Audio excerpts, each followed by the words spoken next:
Hai, ketemu lagi di Kepo Podcast dengan Kak Rosi.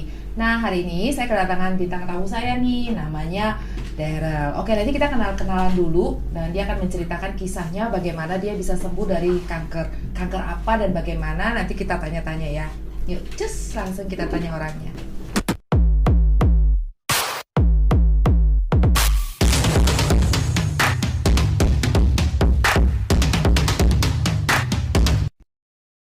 Selamat siang, Daryl, apa kabar? Baik, Dengan papanya ya? Iya. Dengan om siapa nih? Yohanes. Oh, Om Yohanes, boleh, baik. Gimana kabarnya? oke lah Oke. pada hari ini baiknya nih. Sehat nih? Sehat. Aduh, syukur ya. Daryl boleh memperkenalkan diri, apa profesinya? Boleh. Akhir-akhir ini sibukannya ngapain aja? Perkenalkan ya, saya Daryl atau Christian Daryl. Saya lulusan dari UGM, Teknik Kimia UGM. Jadi kalau profesi sekarang sih ini lagi jalanin bisnis ya, terutama bisnis minuman saya, Sea Drinks. Ini bisnis minuman kesehatan dan penyegar juga. Kalau nanti ke depannya kan juga ini lagi apply kerjaan, semoga aja dapat lagi ke depannya. Oh gitu, ini minuman kesehatan ya berarti ya? Ya. Terbuat dari? Kalau sekarang sih primary-nya itu jahe dan Jahe? serai dan tambahan-tambahan lainnya. Jahe dan serai. Oh. Rahasia perusahaan. Rahasia perusahaan, mantap. Oke, nanti boleh dicoba. Ini kalau mau pesen, mau beli di mana nih? Itu Ada WA. di itunya ada Oh, WA-nya. ada WA-nya. Oh, ada Silakan tertulis. Oke, nanti boleh di WA kalau yang mau cari minuman kesehatan. Ini jadi mirip-mirip jamu berarti ya? Iya, benar. Minuman kesehatan ya. Oke, thank you Daryl, minumannya nanti kita coba ya. Oke Daryl, aku dengar-dengar kamu katanya kena kanker nih. Gimana cerita awal mulanya? Kok tahu bisa kena ini? Jadi awal mulanya. Jadi awal mulanya itu kan kalau kita kuliah di UGM kan itu kan ada KKN ya, kuliah kerja nyata di mana kita harus ke desa dan kita harus kayak berbakti ya ke masyarakat. Nah, di situ saya 45 hari saya di Jogja kilometer atas. Nah, itu udah setengah jalanin KKN, tiba-tiba saya punya leher bagian sini atau sebetulnya pipi belakang ya, itu bengkak. Oh. Jadi kayak seakan-akan tuh ada yang bengkak terus di sini. Awalnya saya kayak semacam kita abaikan lah, soalnya kan ini kan bengkak biasa. Mengganggu nggak? Sakit, perih, gatal? Enggak, sebenarnya. Enggak, di hari pertama tidak. Namun pada di hari ketiga, tiba-tiba dia tuh merasa jadi kayak ada yang ganjel dan kok jadi persisten kayak batu gitu. Oh, itu kalau makan ganggu atau? Sebenarnya enggak, tapi ya berasa aja di situ kayak ada apa yang ngeganjel terus gitu. Oke, terus setelah itu? Setelah itu kan akhirnya kan ya udah saya konsultasikan, telepon ke papa. Akhirnya saya bawa ke klinik dan dokter bilang ini mah cuma peradangan biasa, mungkin saya pernah ada alergi atau apa, disuruh minum obat radang. Oh gitu. Terus? Nah, abis itu udah minum obat radang, udah cukup reda, tiba-tiba seminggu kemudian balik lagi. Jadi balik lagi, aneh dong, kok ini kok udah kedua kali balik lagi. Akhirnya ya udah papa bilang bawa deh ke rumah sakit di USG. Akhirnya saya minta izin, saya turun. Ke rumah sakit mana? Saya waktu itu ke rumah sakit yang di Jogja. Oh, kan, di Jogja. Ya, Iya, di Jogja kan waktu itu di Jogja. Di USG kan papa kan juga akhirnya kan datang ke mana? Ke Jogja, di USG bareng, dilihat ternyata hasilnya itu menandakan kelenjar getah bening itu udah mati. Jadi udah kayak batu dan dia tuh udah bahasa tuh udah membengkak gitu. Oh. Tuh. Terus dari Nah, dari situ kan akhirnya saya tetap harus lanjut KKN dong. Jadi saya lanjut KKN, papa pulang. Oke. Nah, papa pulang, terus papa akhirnya berkonsultasi dengan dokter spesialis bedah umum. Oke.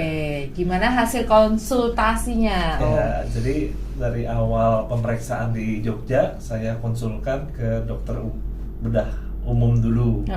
Karena kan belum tahu ya. Ya. Nah, dari bedah umum dia bilang, ini mah kayak semacam perlemakan, istilahnya lipom lah, lipoma. Nah, kalau lipoma itu kan biasa ya, jadi perlemakan di bawah kulit gitu loh. Jadi ya dokter mutusin kapan mau operasinya gitu loh. Nah, ditetapkanlah tanggalnya, kemudian Daryl pulang, dilakukanlah operasi. Nah, jalannya saya pikir kalau lipoma biasa itu kan sebentar ya, apalagi cuma satu ya. Ini kok 3 jam nggak kelar-kelar. Pas 3 jam bener berjalan, saya dipanggil ke ruang operasi. Kamu sini katanya. sudah ada 2 dokter di situ. Loh, saya bilang. Dokter apa? Spesialis? Spesialis bedah yang melakukan operasi dan ini Spesialis bedah onkologi. Onkologi, oke. Onkologi. Oke. Terus dia bilang setelah saya angkat, yang di parotisnya itu ternyata di getah beningnya ada benjolan. Oke. Jadi gimana nih katanya? Mau diangkat atau gimana gitu, atau ditutup lagi? Ya, kebetulan saya sama anak saya yang pertama yang dokter juga ya. Oh, anaknya dokter dokter di diambil ke dokternya. Ya, oke. Jadi saya konsul sama dia, dia bilang udah Pak, udah dibuka gitu, angkat aja, bersihin sekalian gitu. Oke. Sudah saya balik lagi, saya bilang ya udah lakukan aja, angkat lagi yang ditemukan di getah beningnya tapi yang bersih, saya bilang gitu. Ya udah dilakukan. Oke, itu diangkat sampai 6 jam itu. Oh, 6,5 jam. lama juga ya. Lama. Wow. Soalnya kan perasaan lama itu kan ketika saya awalnya operasi kan itu mulai dibius jam 1 ya. Terus kan dokter anestesi janji ini ntar jam 3.30 bangun, tenang, ntar kamu udah pasti enak rasanya dan belekannya kan kecil. Terus saya bangun itu tiba-tiba tuh udah jam 7:30, jam 7.30. Saya kaget dong, ini kok lama banget kayaknya. Terus udah gitu kan ketika bangun tuh aus banget, soalnya kan ya kering kan. Saya tanya suster minta minum dong. Terus ini jam berapa ya? 7:30. Saya udah tahu dari situ ini ada apa nih, kok lama banget gitu. Iya, karena melebihi jam yang ditargetkannya ya. Iya. Tadinya ya. Oke. Terus setelah operasi selesai?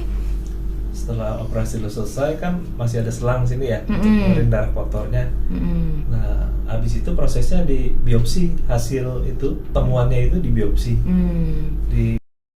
Oke.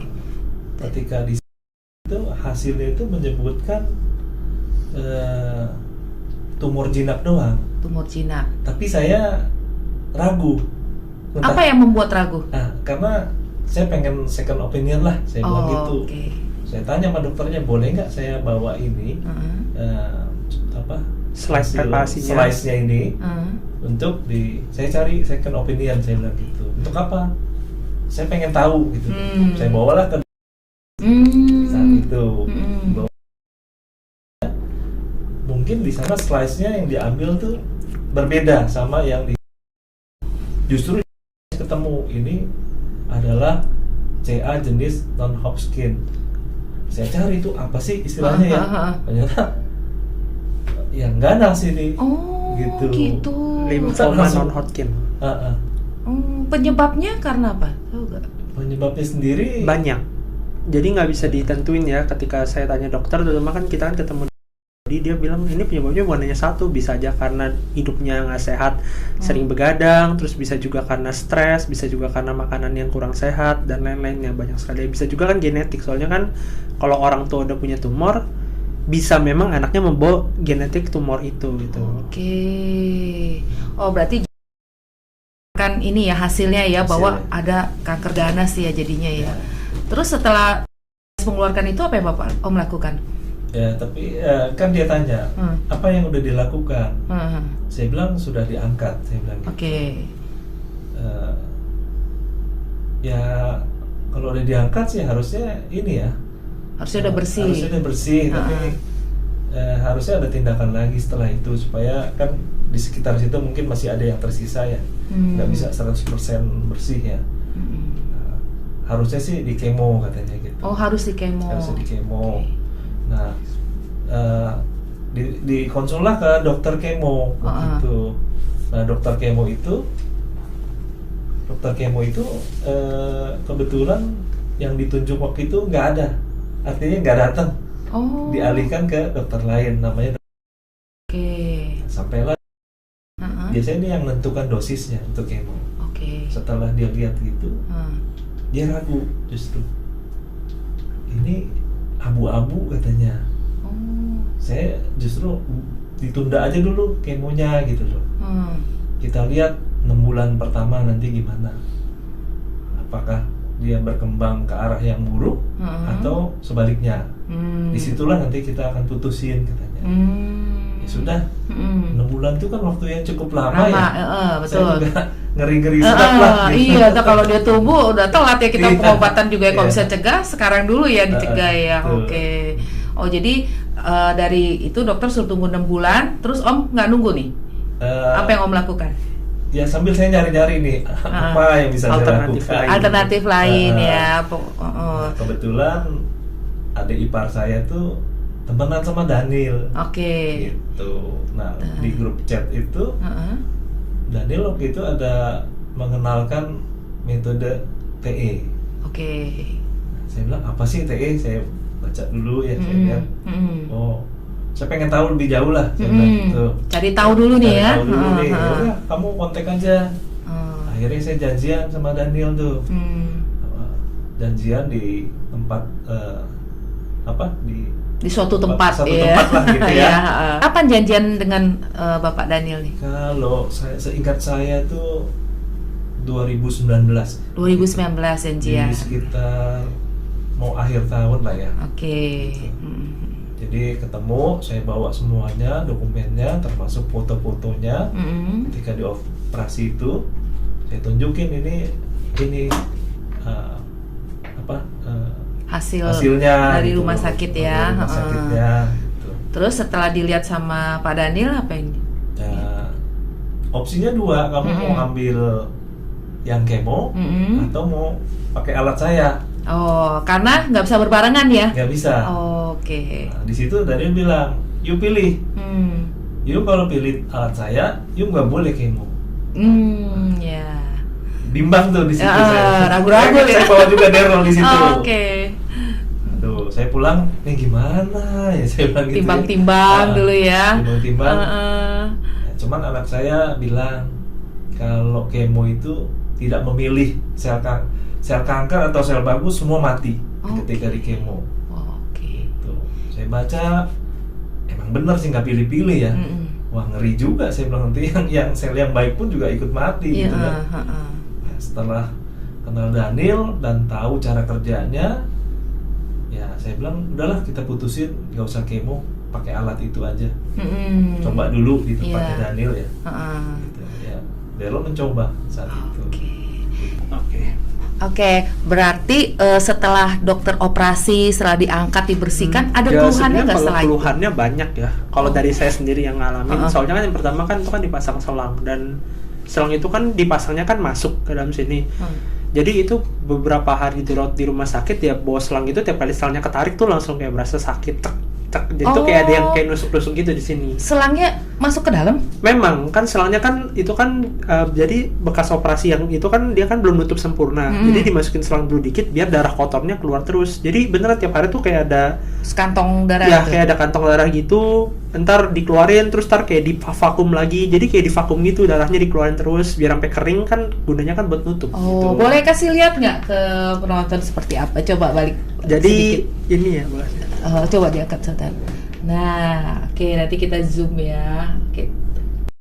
Oke, agak kempes ya ke dalam ya, agak jeglok gitu ya. Bukan kempes lagi, udah hilang. Udah hilang ya.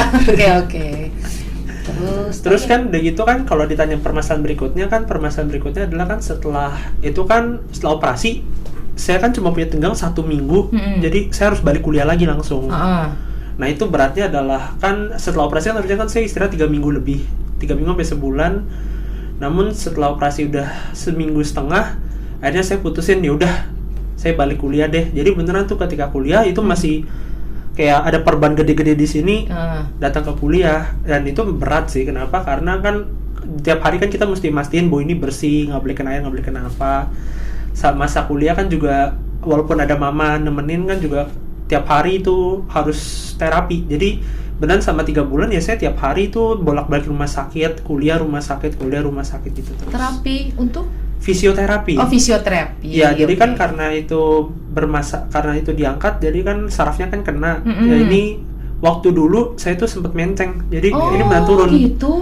Turun dan ini saya nggak bisa tutup sempurna. Oh, waduh, menderita banget itu ya. Ya gitu. 60 hari. Terapi tiap hari. Wow. Itu mengganggu jadwal kuliah dong? Ya untungnya kan karena waktu itu memang beruntung sekali ya, itu lagi mereka masih baru bangun di awal dan mereka masih agak sepi. Jadi kita bisa nentuin jamnya sesuai dengan kuliah saya. Dimana saya kuliah bebas, baru saya masuk terapi. rumah sakit terapi. Berarti setelah timbang-timbang, bingung antara mau kemo atau mau terapi di Pak Daniel, bingung nih. Terus apa yang Om lakukan nih? Ya setelah saya timbang-timbang, rasanya kalau kemo tuh kan dibilangin sama dokter tuh 9 seri ya kalau nggak salah ya. 9 seri, setiap seri itu 3 minggu sekali. Jadi saya hitung 9 kali itu berarti sampai dia hampir 2 semester lebih. Saya bilang, aduh, saya bilang saya pasti saya cuman ngebayangin kalau dia nggak cocok, dia muntah, dia apa gitu ya. Efeknya gitu loh. Aduh, saya bilang udahlah, saya putusin pakai coba yang TE. Terus jadi, berhubung dia di Jogja kan nggak mungkin bolak-balik ya. Nyobain di tempatnya Daniel di Jakarta ya. Jadi mau nggak mau ya sudahlah. Decisionnya saya harus beli lah. Oke, jadi dibeli. Terus kirim. Sama Daniel dibantu kirim ke sana. Pakai di sana. Tiap hari. Jadi terapi di ranjang magnet sendiri berarti ya. Tapi tetap dituntun di guide ya. Tetap dituntun. Dikontrol ya sama Pak Danielnya ya. Dan juga medisnya tetap saya jalani. Gitu. Kan saya mau yakinin juga alat ini berfungsi dengan baik dan sesuai harapan kita. Gitu.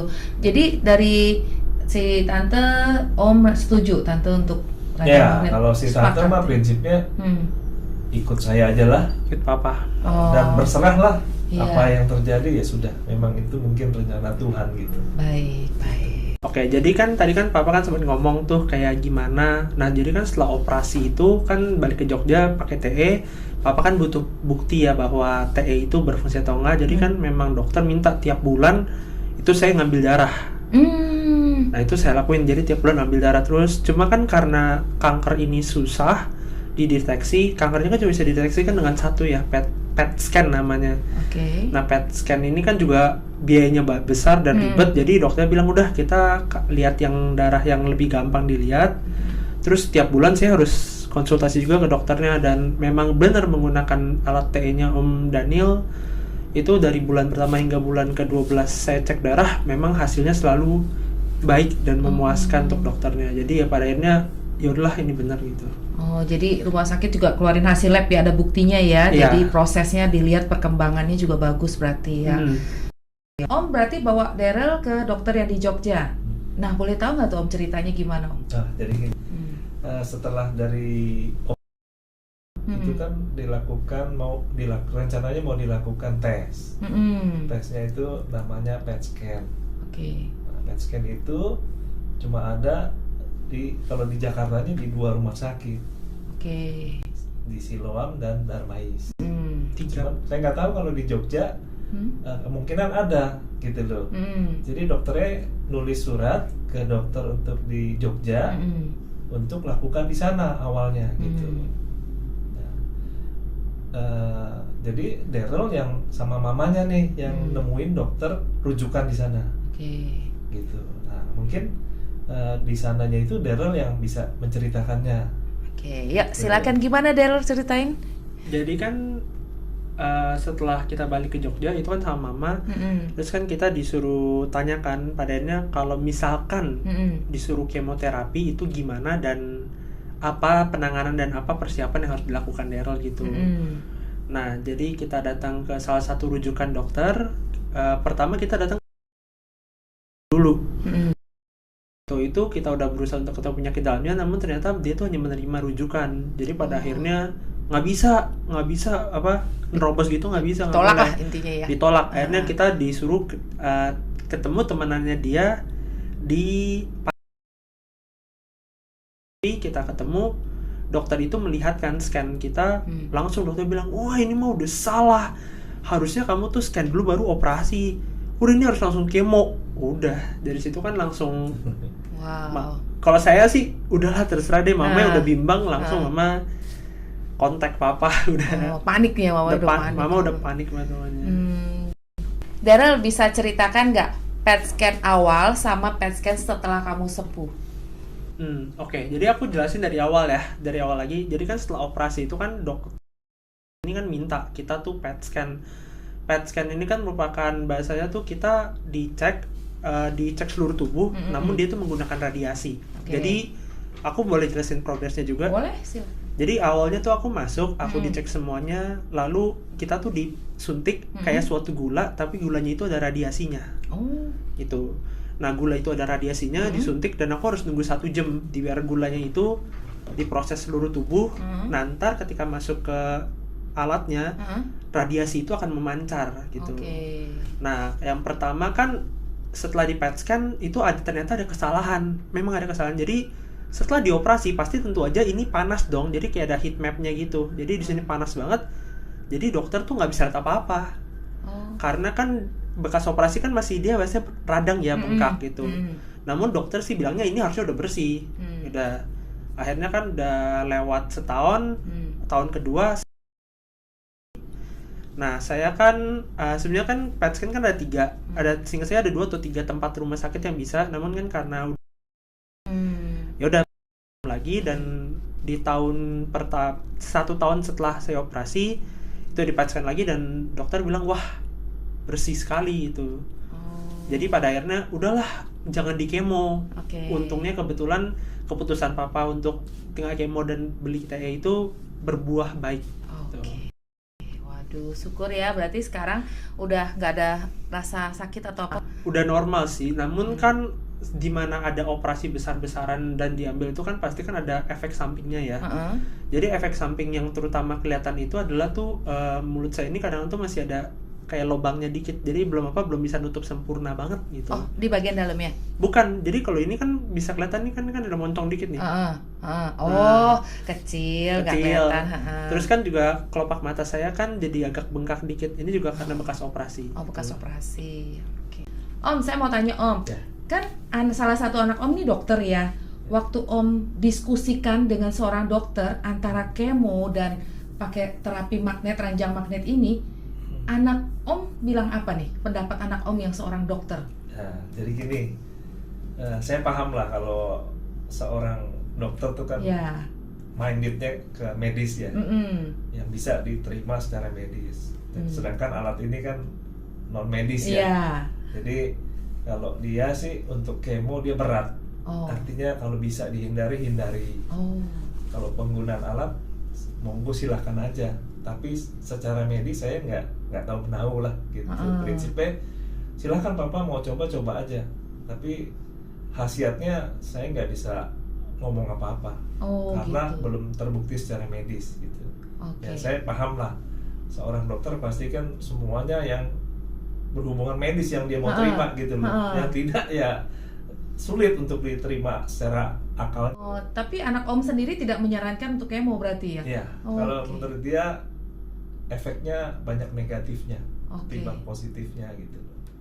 Terus setelah dia melihat hasil dari terapi yang dipakai si Daryl ini nih, dari awal sampai akhir, gimana pendapat dia? Menurut dia sih ya, apakah ini hal baru juga buat dia atau dia lihat dong pasti hasil labnya? Dia lihat hasil labnya, ya bagus Pak, ini bersih gitu ya. Jadi ya dia nggak banyak komentar sih ya. Intinya ya untung waktu itu keputusannya tidak di kemo gitu. Jadi tidak merembet yang lain-lain lah efeknya gitu ya. Iya, karena dari obat kemo bisa kemana-mana juga ya efeknya ya. Kita juga tahu lah, semua tahu ya kalau kemo itu kan ya gitulah ya pokoknya. Ya udah tahu kita aja ya. Iya, jadi coba alternatif yang lain berarti ya. Oke, berarti Daryl memutuskan dan Om juga memutuskan untuk memakai terapi magnet ini ya, ranjang TE. Ada efek nggak sih dari ranjang TE ini? Sebenarnya kan Om Daniel, maksudnya ya Om Daniel yang pencipta itu kan menjelaskan ke Daryl, sebenarnya TE ini tuh nggak ada efek sampingnya kecuali capek, dan memang capek lah yang saya rasakan gitu. Jadi kalau udah pagi pakai, sore pakai itu berasa banget capek, tapi anehnya itu kadang-kadang justru ada energi lagi gitu. Memang bener capek, tapi kayak ketika terapi itu kadang-kadang tuh bisa nggak bisa tidur jadinya. Jadi seakan-akan tuh kayak darahnya tuh mengalir dengan cepat dan kayak ada adrenalin lagi gitu. Oh, jadi tambah semangat gitu Dia tambah ya. semangat. Namun walaupun gitu kan memang udah terbukti ya bahwa TE-nya itu tuh bisa berhasil dan memang ya dia menyembuhkan gitu. Sampai kan itu kan pakai kan hampir 2 tahun persisten ya. Pertama setahun pagi sore, terus konsultasi ke Om Daniel, dan setahun kemudian kan saya ubah ke malam aja, soalnya kan pagi kan saya mesti kuliah lagi kan, jadi kan agak ribet, malam aja.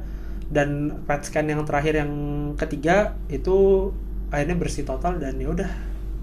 Oke. Nah, ini saya dengar-dengar rencana nih katanya mau buka terapi magnet, ranjang magnet nih. Mau buka di mana nih daerah rencananya? Jadi kan rencana ini awalnya kan dari Papa ya. Papa kan yang memang udah merencanakan ini dan merasa bahwa ya daerah kan bisa pakai, namun kan daerah kan masih belum daerah kan bisa tiap hari pakai, jadi ya kenapa nggak dibuka aja sekalian buat bantu Buat menolong orang lain, betul. Ya, jadi nanti akan dibuka itu di Sawah Besar, di Jalan Lauce, itu di Sawah Besar, pas di stasiun Sawah Besarnya. Oke, Dekat berarti situ. kalau yang dekat-dekat daerah situ yang mau coba terapinya, yang sedang bermasalah boleh tuh dicoba ya. Nah, jadi untuk pakai ranjang magnet tetap kita perlu konsultasinya ya, untuk harus tahu berapa lama prosesnya dan sebagainya. Karena tiap orang tubuhnya beda-beda dan penyakitnya juga beda-beda ya, reaksinya beda-beda. Tapi nanti ada dibuka ya untuk fasilitas membantu orang-orang di sekitar situ. Ada. Ya. Pasti. Oke. Jadi ya saya sih berpikir kalau Daryl sudah terbantu, kenapa orang lain nggak bisa gunakan juga gitu. Nah, saya juga berpikir nggak semua orang bisa beli alat ini.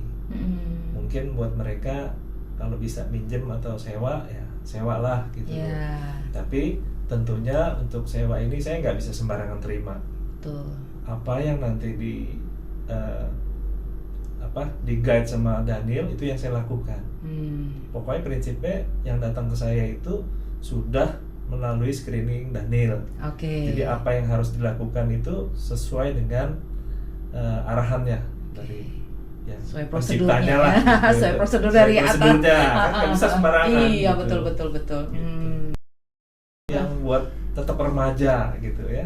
Oke. Saya juga pakai sih, bukan Daryl doang, saya pakai, mamanya juga pakai. Oh. Gitu. Jadi sangat bermanfaat ya. Ya. Anaknya dokter juga pakai. Coming soon kayaknya. Ya. Oke. Jadi ya saya juga rasakan punya energi lebih kalau pakai itu ya. Nggak ada capeknya gitu. Oh gitu, wow, luar biasa. Kayaknya Kalau saya perlu awet beli muda juga. saya nggak tahu ya. Hanya Tuhan yang tahu ya. Iya. Oke. Jadi dengan terapi magnet itu sel-selnya diperbarui juga ya, banyak energinya jadinya ya.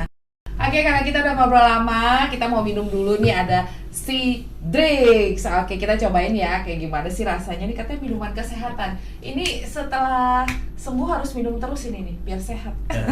Silakan. Pakai jahe apa ini? Kuning. Jahe kuning. Kuning. Oh, yang kuning. Aroma jahenya ini loh. Kenceng. Kenceng banget. Iya. Ini kok anget-anget enak nih. Iya. Oh, anget dingin enak ya. Tergantung selera sih. Selera ya, ada yang suka dingin, Ada yang dingin. suka dingin, ada yang suka panas ya. Oh, enak nih kalau anget-anget sih sebenarnya. Tapi kalau dingin juga enak. Oke, thank you minumannya. Sama-sama, Enak banget. Rosi. Tenggorokan jadi lancar. Thank you juga buat sharing-sharingnya, sangat bermanfaat. Dan buat kalian yang sudah mendengar dan merasa video ini bermanfaat dan sangat membantu, boleh di-share ke teman-teman yang membutuhkan. Siapa tahu ada yang mengalami masalah yang sama ya di kelenjar getah benihnya dan nggak tahu mau memutuskan untuk di kemo atau tidak, dan banyak hal. Oke, thank you. Sampai sini dulu. See you soon. Bye.